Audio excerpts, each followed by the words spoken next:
This video is the final entry in a 3-part series, so I recommend you see the other 2 first. I'll be spoiling the entire franchise, so be warned.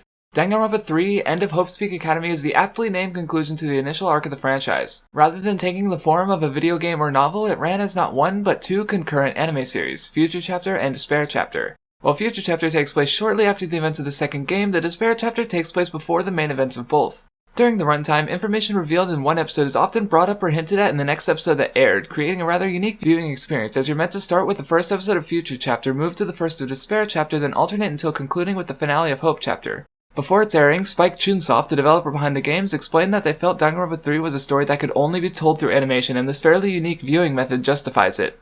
The only other time I've seen this in effect is with the CW's superhero shows such as The Flash and Arrow, which occasionally cross over and reference one another, but nothing quite to this degree. Future begins with some exposition that finally goes into the much anticipated reveal of the cast of Danganronpa 2 in Despair, helping to bring about the end of the world. It's pretty exciting, and this rapid firing of information leads to a pretty satisfying introduction. But that's where the good things I have to say about Danganronpa 3 end. Because as the first episode concluded, I realized that this anime was in no way going to build on the ideas and characters that it laid out in previous games. It even fails to be interesting at the most basic conceptual level. The Future Chapter involves Naegi being held trial for his actions in the events of the second game, which involved him harboring the Danganronpa 2 cast of mass murderers. Naturally, when 16 talented people are assembled, Monokuma is summoned and begins another killing game. To account for the quicker runtime and avoid the mess of pacing that was the Danganronpa 1 anime adaptation, the game is changed to something less nuanced to allow for quicker deaths.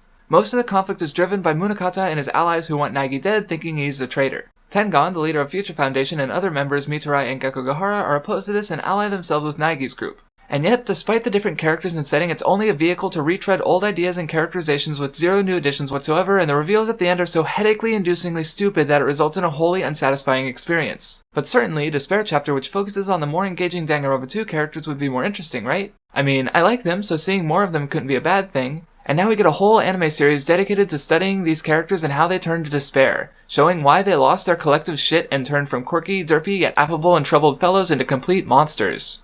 What could possibly... Oh. Never mind. Maybe the Despair Chapter could have been good, but I suppose the nuanced story expanding on and developing these characters to explain their fall is a bit much to ask. I honestly would have been okay with it not being that good though, as long as everyone was in character, but not only did they fail even that bare minimum, Despair Chapter instead focuses on explaining what's better off left unexplained and how Enoshima destroyed the world. After introducing the students and their teacher Chisa, who joins Future Foundation later, we watch as Hinata becomes Kamukura and how Enoshima is able to twist everything to suit her needs and bring about the apocalypse. The Future Chapter is an inept mystery story, but Despair takes the fucking cake and actively takes away from previous entries in the franchise at every possible turn. While telling these concurrent stories, they completely fail to create a compelling mystery, the psychopop aesthetic is out the window, the soundtrack lacks all its usual punch, the characters, old and new, aren't worth caring about, while the plot can't seem to track of itself, let alone the rest of the franchise. It's to the point where to accept Danganronpa 3 as part of the franchise makes the previous entries less enjoyable. The first and most obvious thing to note is that it's just so fucking hideous and ugly to look at thanks to some awkward shading and color choices. The shading makes it so that everyone is either too brightly lit, barely lit at all, or they have these ugly shadows on their faces. It's honestly stunning how badly Danganronpa 3 fucks up the presentation. If you want to get an example of how painful it is, let's talk about my thumbnail for a second. For starters, it's cropped to give more emphasis to Gekogahara because the soft lighting and dark room does fuck all for letting any part of the image pop and the result is as flat as ever. Worse yet, this is the best I could do without going into an image editor. Everything looks like unrecognizable ass when looked at in a tiny window, while the striking imagery from the games remains easy to recognize even while shrunk down. The character designs in general look like they go for the same exaggerated style at first glance, but a lot was lost in transition from game to anime. The designs of the games are very detailed, which works just fine considering they aren't animated. They only need to look good in static 2D sprite form, and even the more detailed shots of the executions are flat looking and barely animated. In fact, the games are so lacking in animation I can't even shuffle it off as a limitation to the medium of visual novels. I mean, there's one walk cycle in the visual novels and... While the limited animation makes for some wonkier moments, they were still able to work with those intentional limitations with good visual direction, adding to the exaggerated flair that the series is instantly recognizable for.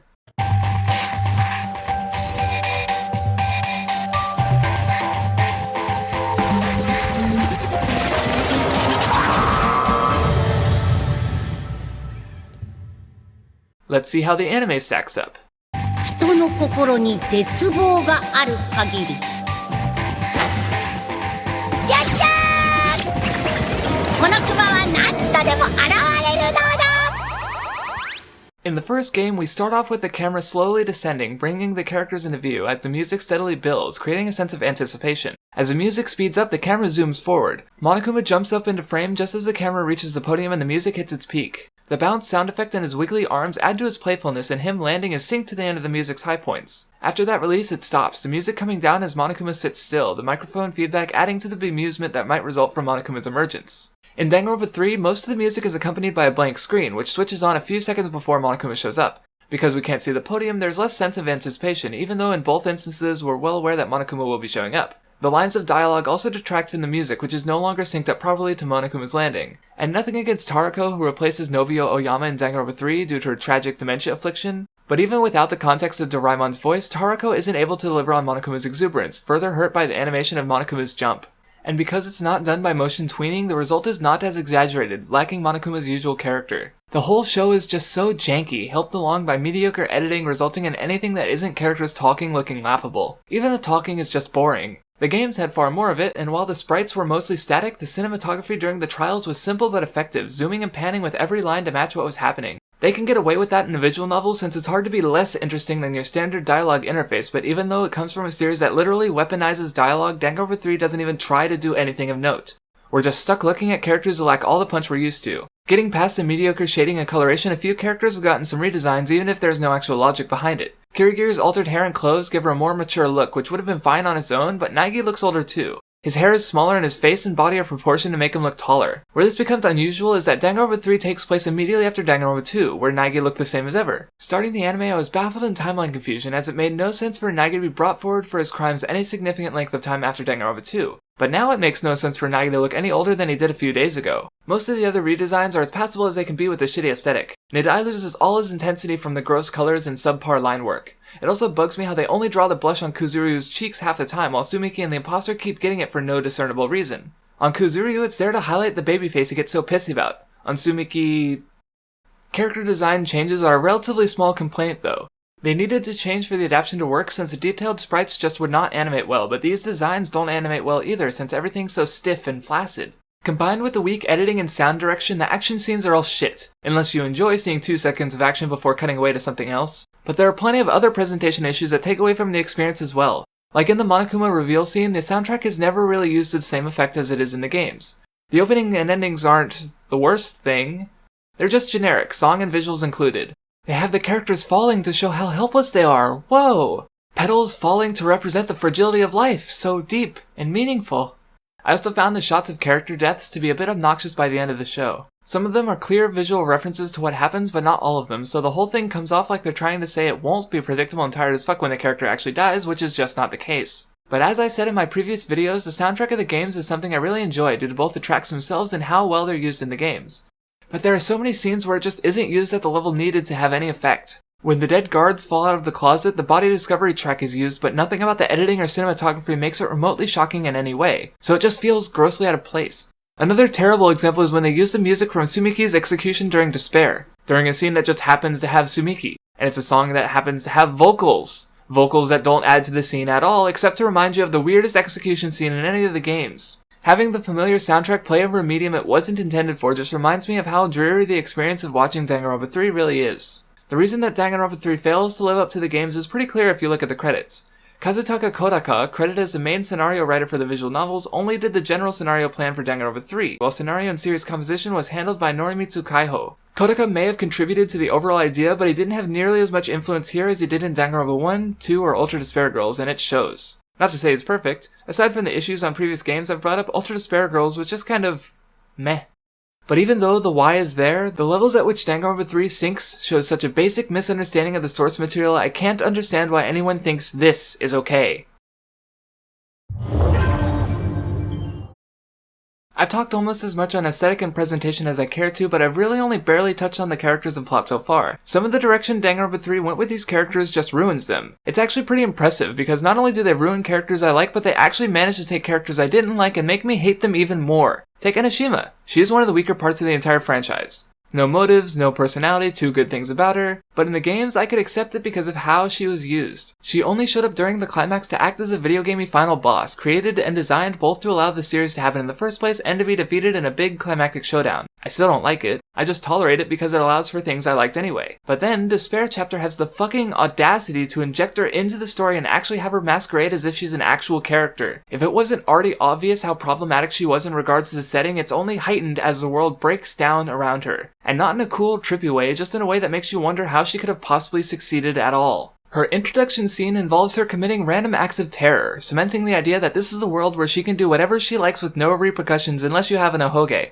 Sure, she's causing despair or whatever, but it's not even interesting. She's just dropping grenades at unspecified targets and not even bothering to take a look at how people react, which would be her whole reason for doing it. You know, to see the unpredictable reactions of someone in despair? Then later, when she busts into a Hope's Peak facility to meet Kamukura, the most heavily guarded secret of Hope's Peak, despite leaving a trail of bodies in her wake and being knocked out, Mukuro is able to clean up everything. The only reference that it even happened was Security Chief Sakakura commenting on how people have been vanishing. The world doesn't know how to interact with her, and this is exactly the issue previous entries averted by not giving her any focus at all, merely utilizing her for the plot device she is. It's not good, and I don't really like it, but I can tolerate that. Not this.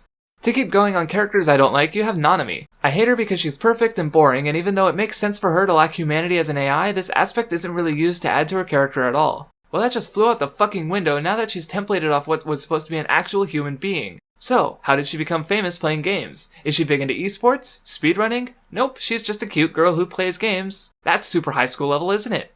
This works for an AI who never actually went to Hope's Peak, but here it highlights just how shallow her engagement with games really is. Gundam formed his whole life around breeding animals. He has a bunch of assistants who care for his pets while he's gone. He's deeply appreciative of life, yet distrustful and awkward around other humans to the point of going full Chunibyo to push them away. We only ever see his 4 hamsters, but his talent, personality, backstory, and thematic relevance are all layered together in a fun, goofy package that is undeniably the super high school level breeder. Nanami plays games from different genres. A lot. What drives me into pulling my fucking hair out is that her obnoxious quality of everyone loving her for being pure and perfect is taking it up to fucking 11 here. At first they try to give her some actual character with her having no friends, but this is literally resolved halfway into the exact episode it's brought up. Can't have people not caring about Nanami for more than 3 fucking seconds, can we? The show goes so far out of its way to deify her that it makes her DR2 incarnation look tame. After a pot of food is spiked with an aphrodisiac, getting everyone in the class heated, we conveniently avoid seeing pure and sweet Chiaki being tainted while the other characters like Sumiki are slutting it up, even though she wasn't above saying lewd things in the games, but of course she shakes it off the fastest so she can save the day. This is ultimately what causes everyone to fall in love with her, voting her as the class representative because everyone's so lost and helpless without this angel in their lives. But wait, there's more. Danganronpa 3 completes the trinity of shitty characters with Chisa. She's introduced as being sweet and perfect, then she fucking dies, but not before triggering some obvious death flags by being given more characterization than plot relevance. In Despair, she has more of a role as the homeroom teacher of the 77th class. Having her interact with the students seems like a good idea on paper since it would further her characterization beyond what we got in future. But the fact of the matter is she just doesn't have any character. She's a perfect housekeeper and a perfect teacher, changing personalities to adapt to any situation. She pulls the guitar out of thin air for Ibuki, gets grossed out by soda. In only showing these basic reactions, she establishes that she has no real character of her own. Her only real motivation is her loyalty to Munakata. Even as she comes to care for her students, she's never placed in a situation that challenges that divide in any meaningful way. She's got the lazy contrivance of Enoshima and the annoying perfection of Nanami all combined into one big package of fuck everything. Making the characters I already hated worse is bad enough, but making the ones I actually did kind of like is where it crosses a few fucking lines. Let's keep count. As I mentioned from my video on Danganronpa 2, Komaeda is one of my favorite characters ever and easily my favorite from the franchise. He's an antagonist who takes on his role purposefully because he wants the others to grow stronger for it. He admires their hope so much because he can't see anyone else, even himself, as being anything but human waste. Where Danganronpa 3 fucks up from the very beginning is that they forget one very key detail. In Danganronpa 2, the cast loses their memories and are aged down to how they were before they came to the school. From what we see of Komaeda in every one of these appearances, from over the course of the game, his brief appearance in Chapter 0, and his actions in Ultra Despair Girls, even though he becomes a member of Super High School Level Despair, he's barely changed at all. He hates Enoshima because there isn't a shred of hope in her, yet he loves her because he knows that the one to overcome her will be the brightest hope of all, which goes to further show how much he's willing to sacrifice for his ideals. He started out school just as broken and fucked up in the head as he was ever going to be, and this becomes pretty clear as he shares his ideals and backstory, which explains how he fell to the depths he reaches. Danganronpa 3 Komaeda is unrecognizable for no reason. He doesn't understand his own luck, and he doesn't have the same stance on his role in the conflict between hope and despair. He says he does, but he sure doesn't show it. After the Twilight Syndrome murders occur, the class is in low spirits, so he reaches out to Chisa. He requests that they postpone the practical exams coming up because he wants to see his classmates operate at their brightest, strongest hope. No! No! This is the opposite of what Komaeda does. He's the self-imposed antagonist. He wants it to be harder for the ultimate good that is hope to succeed because the hope that it results would be brighter and purer than any other. The Komaeda I know wouldn't ask to postpone the fucking exam, he'd ask to move it up. He'd steal everyone's notes from their desks and fucking burn them. He'd buy a shitload of alarm clocks and set them up outside the houses of all its classmates and wake them up at 3 in the morning on the day of the exam. Because if they failed their practical exam after all of that, then they weren't a worthwhile hope to begin with. In Danganronpa 2, Ultra Despair Girls, and even The Worst Day in Naegi's life short story in which Komaeda was only given a passing mention, the only one who doesn't loathe Komaeda's very existence is Hinata, and for good fucking reason. Even Komaeda hates Komaeda.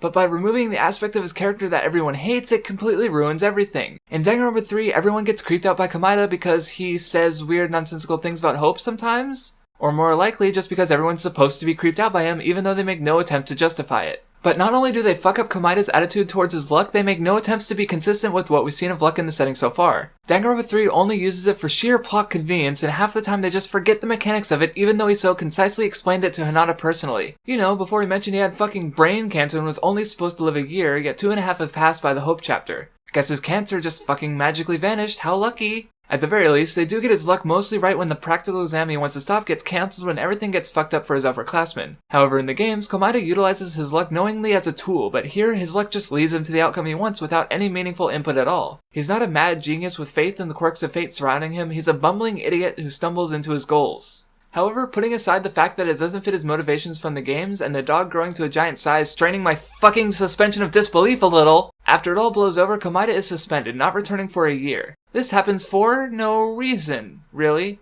Him being gone doesn't amount to anything, and he comes back the same as ever.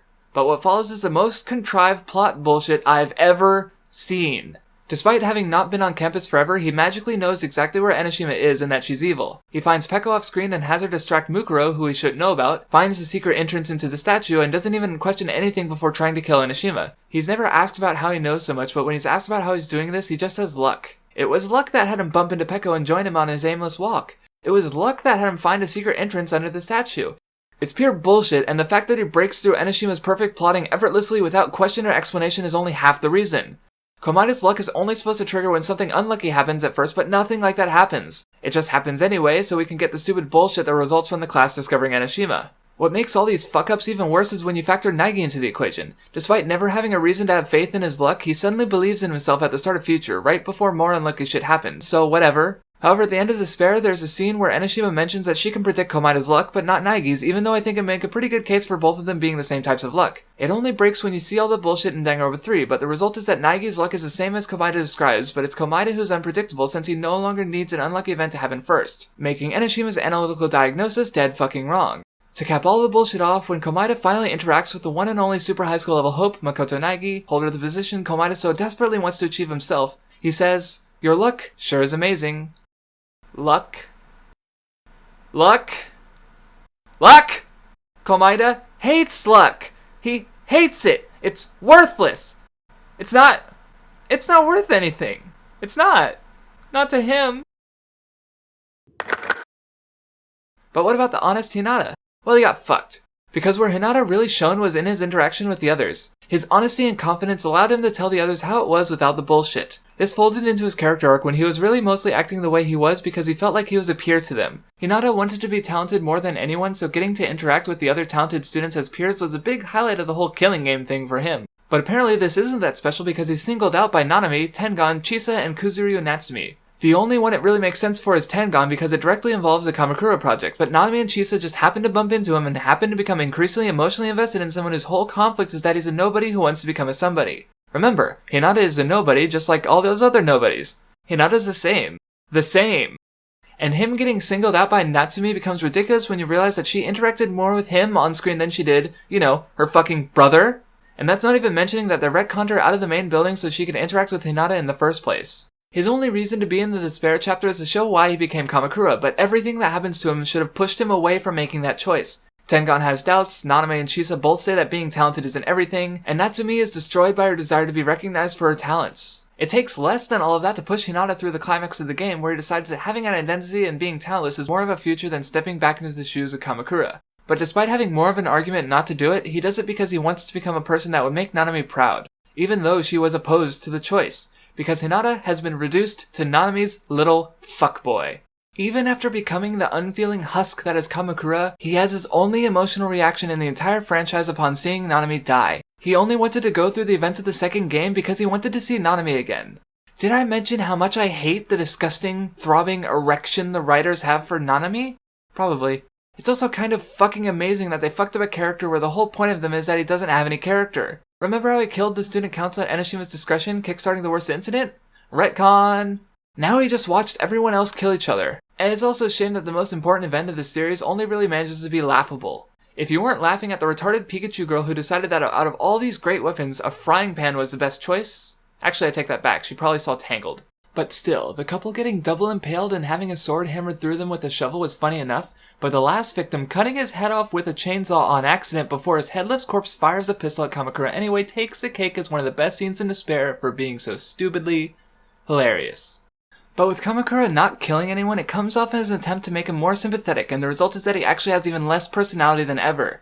In Danganronpa 2, he was determined to allow for interesting things like the killing game, but he was also determined to exist, breaking down Hinata's spirit from within during the climax of his character arc. He's an uncaring demigod with no regard for others, the construction that exemplifies everything wrong with a school that so readily towers above all in every way. He's the essence of how school strips away your person for the sake of shoving you through its doors. But in Danganronpa 3, he just did that whole killing game thing because he wanted to see Nanami again. Woo! And all this ruining of Kamukura didn't just stop with Kamukura. He was the apex of Hope's Peak Academy's ambitions, the destination of their funding, and his existence was classified as top secret. During her school year, Kirigiri was asked to investigate things by her father in Danganronpa 0, and by the time Danganronpa 2 rolled around, she still wasn't sure if Kamukura actually existed or not. But at this point, there's no reason she shouldn't have known. Not only does basically every employee seem to know about Kamukura and Hinata, a video using footage from the Student Council killing game is used to drive the reserve students to despair. Said video includes mention of someone created by human experimentation killing someone, and the one in Danganronpa 0 of the same incident mentions Kamukura by name. Yet despite being a brilliant detective, Kirigiri was apparently unable to put two and two together. Considering how thorough she is, I refuse to believe that she wasn't able to find the widely distributed video. Excluding the fact that half of Future Foundation could have told her about it, maybe if Naegi knew who he was, he would have had some second thoughts about bringing him into the Neo World program where he injected the Enoshima AI. But I guess that turned out alright in the end. In the most unsatisfying way possible, with Hinata keeping both his identity and his talent as Kamukura, rendering any weight of his choices or thematic relevance to his character from the second game absolutely meaningless. Nice fucking job.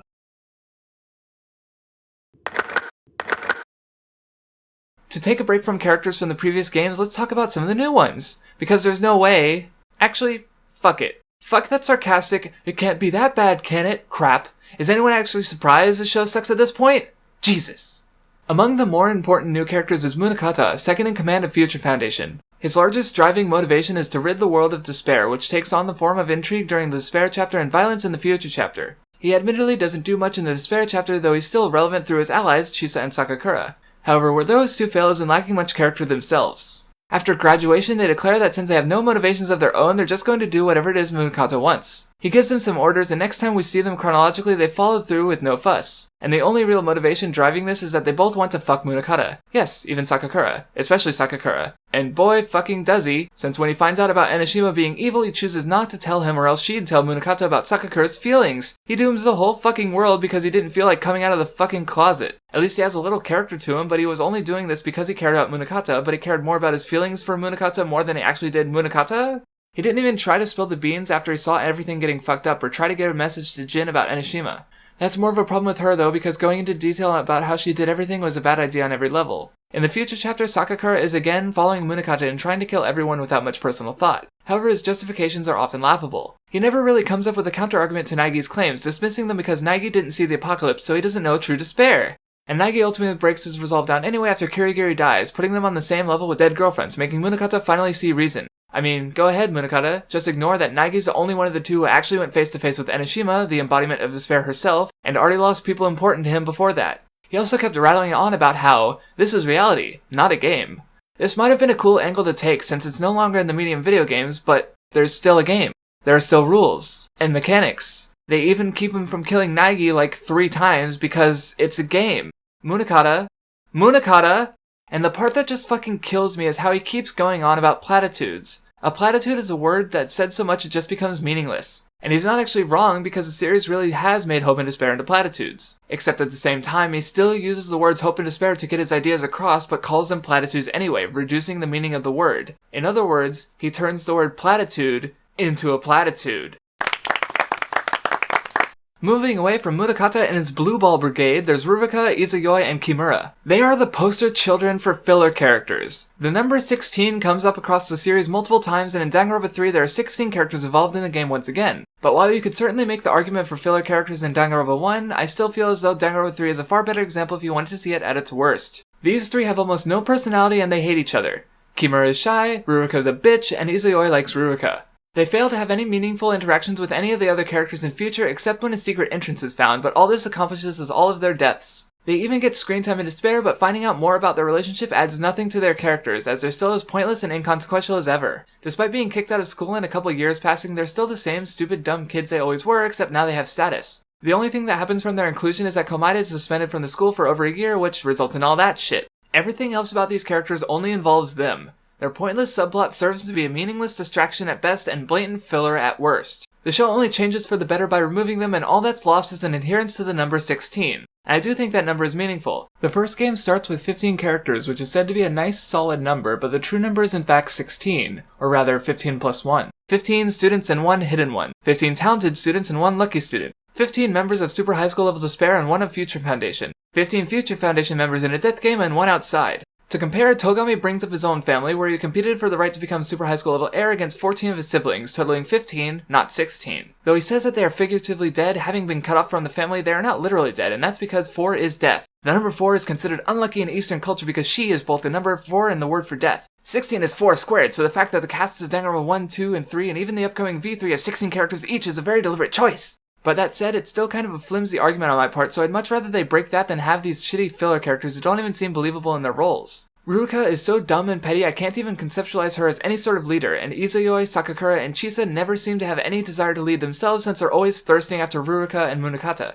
Back to the old characters. Who did Danganronpa 3 fuck up today? How about let's get into Naegi and how he's saying the same old stupid shit he did in the first game. Now I will point out that his character arc was static. He holds on to his beliefs over the course of the first game, though they are reaffirmed and strengthened. However, a static arc doesn't mean there's zero change. It's kinda like breaking a bone. It heals stronger than before, but it's still the same bone. But you wouldn't be able to tell that watching the show because Naegi's still saying and doing the same old stupid shit. If you didn't laugh when Naegi proclaimed that no one will kill anyone, I'm not sure what to say because he continues to be wrong time and time again. It's less like it's said because he actually believes it, more like it's being said because that's the thing Naegi is supposed to say. His character arc in Danganronpa 3 is more or less telling Munakata he's dumb. After that, he does pretty much nothing, despite getting as much focus in the opening of Hope as Hinata, implying they're of equal importance, but his role in the story at this point is pretty much over. However, while he regressed in his thoughts on Hope, he didn't when it comes to his luck. After whining about his bad luck in Danganronpa 1, he's suddenly confident about his good luck in Danganronpa 3. This is almost explainable considering how he might have learned about his luck from Komaeda, but Enoshima claims his luck is different. But what really hurts his character arc is a lack of meaningful conflict.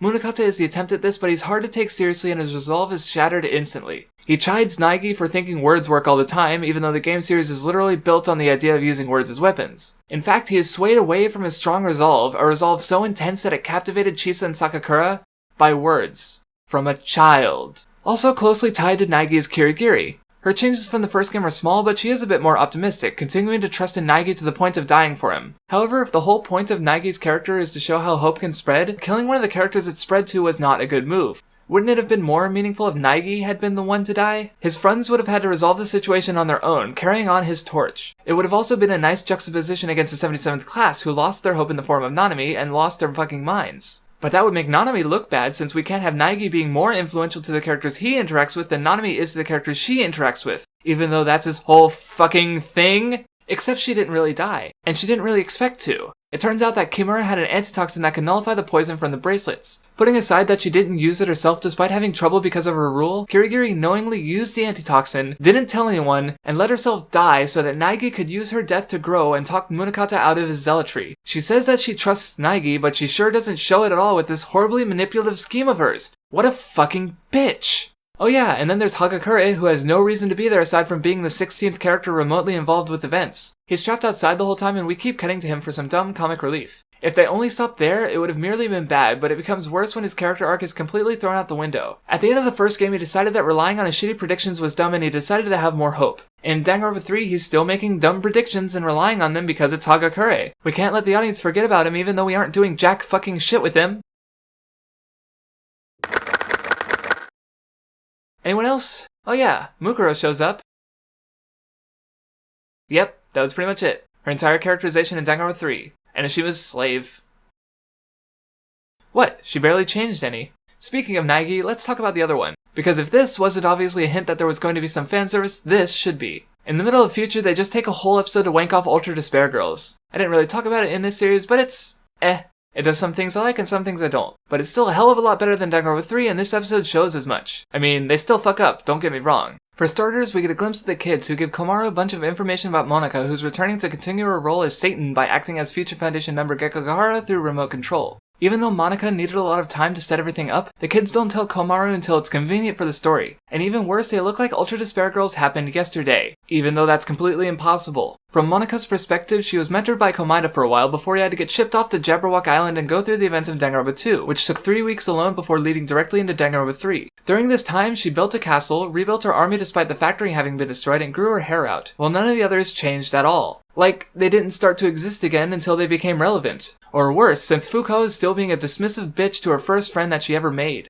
Even though she decided that she wants to have both Komaru as a friend and Togami as a lover without sacrificing either, she pauses in the middle of a fight to fantasize about how great Togami is while mentally imagining Komaru is nothing. Sure, just shit on the only actual character development she managed to squeeze out of 2 games. Fuck! She has more screen time over the course of the series than anyone but Monokuma, and she actually walked away from Ultra Despair Girls a better character for it. Than this. So, after a bunch of fighting, they get to Monika, everything building up into a huge fight. I'm ignoring the fact that they misrepresent a few mechanics from the game, and Togame was about to explain why there were still a bunch of Monokumas despite the factory being destroyed before being interrupted, but whatever, they clearly didn't care.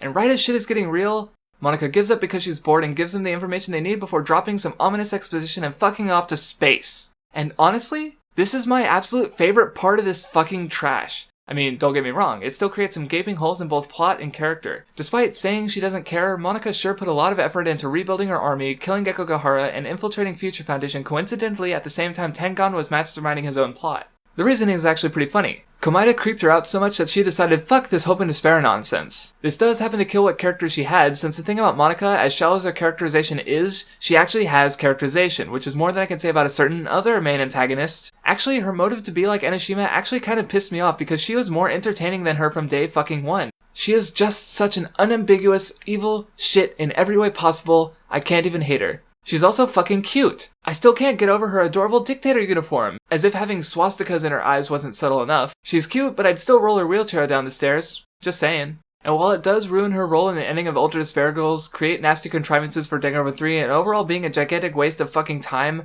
I think the reason the scene resonates with me is because I too just want to get the fuck out of this stupid, trash anime.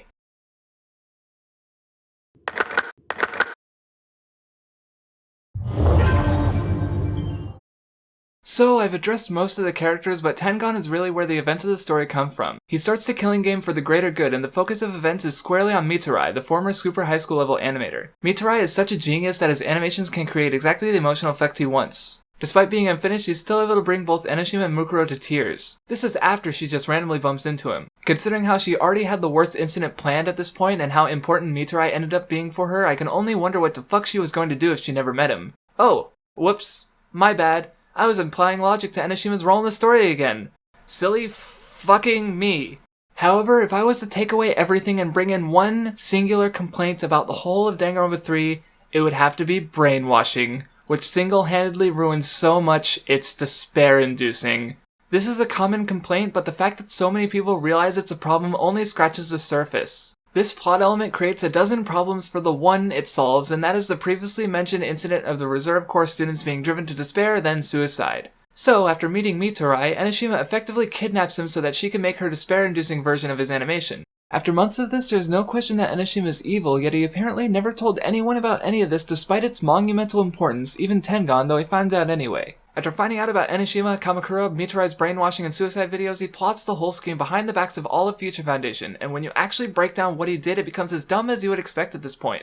So, before everything started, he had an exact replica of Future Foundation headquarters built underneath said headquarters. This was completely unknown to Munakata despite him being involved with the construction of the headquarters back when it was supposed to be an overseas Hope's Peak Academy. This means that no one noticed the construction crews digging out this duplicate base while day-to-day matters continued in the headquarters, or Tengan had it built during the initial construction without Munakata knowing, just in case, I guess? Putting that aside, he either had it built to have suicide monitors or changed everything after the fact. Then, during the meeting, he had innocent guards killed so that he could put everyone to sleep, then he dragged everyone down one by one. He's pretty strong, but the mental image is still hilarious. Then once in the second facility, he planted bombs so that the old one could be destroyed for whatever reason. His plan from then on is to slowly kill off the members of Future Foundation until someone realized the monitors were the problem and turned off the power, which would then end the game.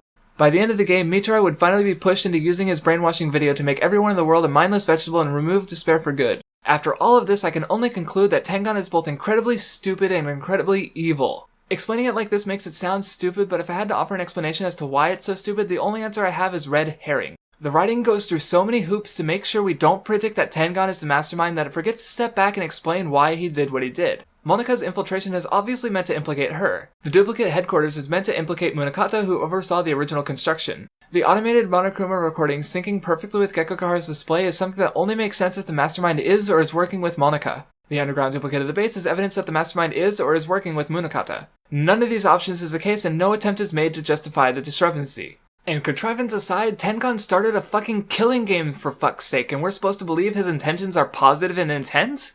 The only other characters who've done anything like this are Fashionista Satan and Wheelchair Hitler. And the game is so fucking broken and poorly designed. Players each have a wristband that injects them with a sleeping drug to knock them out, allowing an attacker to wake up and kill, or poison them if they break their forbidden rule, tailored to each player. Bandai literally only exists to be killed off in this way to show how serious everything is. This is the typical trope of the genre, but this is the worst instance of it in the whole franchise. Mukuro being killed has some issues, but the way it came back later made sure it wasn't too awkward, even if it was a bit out of place. The second game, however, handled it perfectly because it's not one of the characters that dies, it's Nanami. See, the reason the characters tend to get killed off like this so early isn't for the audience. We know full well it's going to happen and it's going to be brutal. This happens for the characters who are trapped in such a bizarrely terrible situation that they need something like this to happen so they can take it seriously. Without a good reason to do so, they might be seen as overreacting either by the audience or by their peers, but if they don't take it seriously, then it's going to lack tension where it should, and establishing the manager of events as a threat is important for this. By having Nanami killed, not only does this achieve the desired effect for the characters, but because she's expendable and replaceable, it does so without sacrificing one of the actual cast members. So to see the franchise go from that to this is just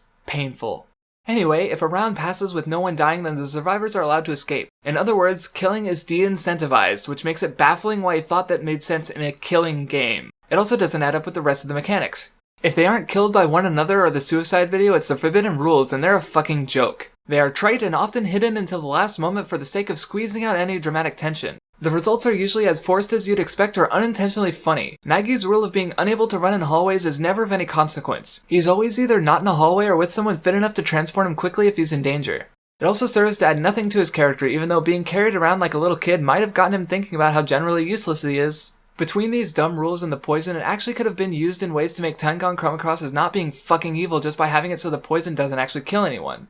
The point was to scare Mitarai into brainwashing the whole world into eternal peace anyway, but in how clumsily constructed it is, it becomes frustrating to watch the characters flail about when there are a dozen ways they could have escaped the game. Halfway through, Naegi even says that they can, but it doesn't amount to anything. The two games use Monokuma's omniscience to ensure that the games went the way they generally should have. Kirigiri and Ogami going outside the rules was used for plot relevance, while in Danganronpa 2, the lack of agency the characters had in the virtual reality ruled so absolutely by Monokuma highlighted how little control they actually seem to have in the whole situation, giving more meaning to the choices they do have. In Danganronpa 3, everyone just goes along with it despite how breakable it is. This fact could have been used to highlight the differences between Tengan and Enoshima as masterminds, but nothing is done with it. And centering everything on the zero personality Mitarai is such a fucking waste of time. The whole brainwashing bit is at its most relevant in the Despair chapter. In order to facilitate Mitarai making his videos, the super high school level imposter goes out of character to allow it. Remember how in the second game, Hinata and Nanami found out that he never had any sense of identity and was always pretending to be someone else for as long as he could remember? He even says at the end of his free times that all he really wanted was for someone to acknowledge his existence. While in Danganronpa 3, he's the worst fucking imposter ever. He reveals his identity at the drop of a fucking hat, deciding to pretend to be Mitarai so he can slowly kill himself animating 24 hours a day. For someone without a sense of identity, he sure does have a sense of identity, and during the climax, shit got too fucking retarded with all his dumb disguises.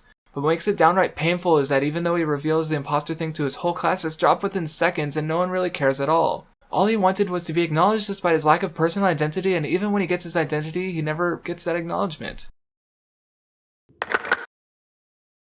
But really, the whole point of the brainwashing in the despair chapter is for the reserve course. In the light novel, Danganronpa 0, we see the reserve course driven to insanity after watching the student council murdered thousands of times. It's never mentioned as brainwashing until the second game, but through this lens it works. It shows the lack of identity in the reserve course, pointing out how purposeless and lacking in individuality they are, contrasting Hinata's desire for individual recognition. If he weren't made into Kamukura, he'd just have been another spider on the ground. But the brainwashing was used outside of this. The Danganronpa 2 cast is made up of a bunch of troubled weirdos who don't mesh well with school. Talking to them lets us learn enough about each of them that we can imagine how Enoshima wormed her way into their hearts. Tsumiki fell in love with her because she loved her despite the aspects of herself that everyone uses as an excuse to bully and hate her, to the point that Tsumiki was willing to do anything for her beloved. Komaeda didn't change, but in learning about her, he realized that the one to overcome her would be the brightest hope of all, and sought to help her for the same reasons he screwed with the class trials in the games. We don't see more than that, but that alone is enough for us to see the extent of their devotion as a believable result. And not just believable, but distinct. We even get a montage about how each of the characters had their own individual responses to their fall. Even though we never got the details, it hinted at the possibility of making them even more interesting in future franchise installments, since there are sides to these characters still worth exploring. That's why the scene of all of them at the beginning of Future Chapter once filled me with anticipation and excitement. Instead of expanding on these ideas, Danganronpa 3 removes all accountability from the actions of the Danganronpa 2 cast with brainwashing. Maybe I was asking for it. Maybe the expectations of me and much of the fanbase were a bit too high. But even putting that aside, reducing such a fun cast to mindless bags is where Danganronpa 3 truly makes the prequel worse. Replaying it, I should have seen Hyper and Hinata as fun. I should have enjoyed the overpowered feeling of beating down Enoshima with rapid-fire bullets and a quick rebuttal shutdown going straight into the final panic talk action. But at the front of my mind was this, and at the back of my mind was this, and this. I didn't hate it, but I don't think I liked it as much as I should have. I still enjoyed the finale of the first game. The main theme starting up after Naegi brought everyone's spirits up made my eyes water, even if I did think a few times over the course of the trial that Enoshima could have just broadcasted the brainwashing video instead of the killing game if she wanted the world to despair. The reason I felt like Enoshima wouldn't do something like that is because it goes against her whole shtick. She argues that despair can spread like thorny vines, choking everything in its path as it grows, and she enjoys watching it spread because it's not something logical and resulted in people doing things they never would have otherwise. But brainwashing is so inhuman, impersonal, and predictable. I don't understand how she can get any enjoyment out of it. I certainly don't. These aren't the characters I like. No one likes this.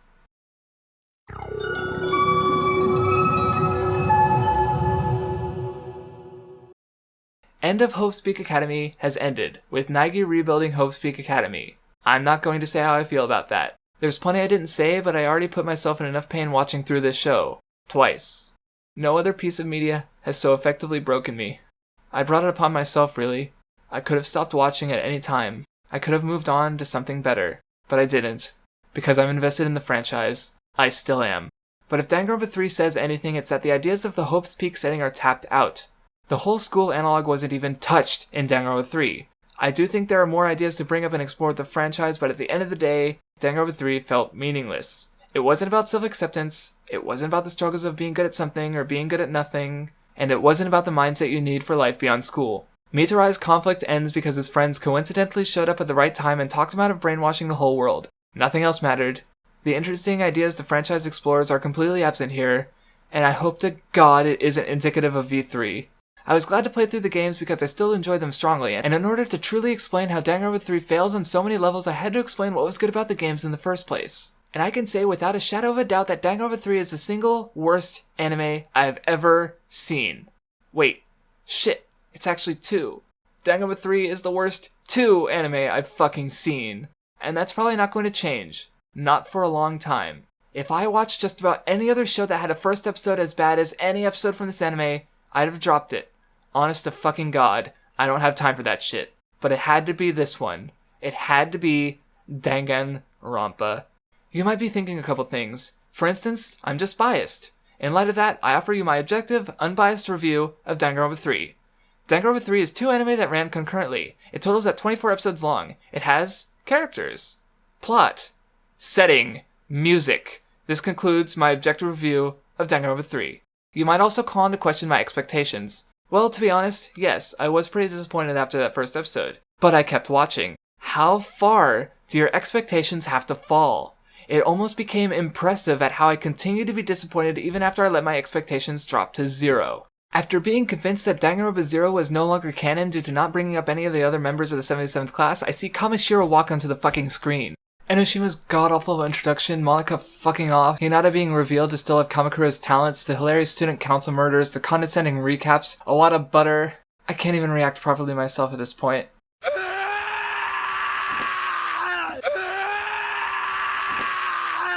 How many times am I allowed to be stunned at how terrible something is before my expectations can stop being called into question? The only way they would have been met is if I went into this knowing it was going to do its darndest to undermine the whole franchise. I couldn't even have fun with shitting on it. Though I think I'm done with Danganronpa for a little while, I'll be back. I've got over 90 gigs of footage, I've got to do something else with it. With Ultra Despair Girls getting a PC release in July and V3 getting an official release sometime this year, I will absolutely be covering those in the future. I don't have a Patreon yet, but if you want to support my channel, you can donate to my new GoFundMe for a PS Vita capture card so that I can get on the V3 train as soon as possible. In the meantime, I have some fall anime I need to watch, so look out for some videos on those. If not, then just watching this video to the end has been enough of a help for my channel. Thank you for watching.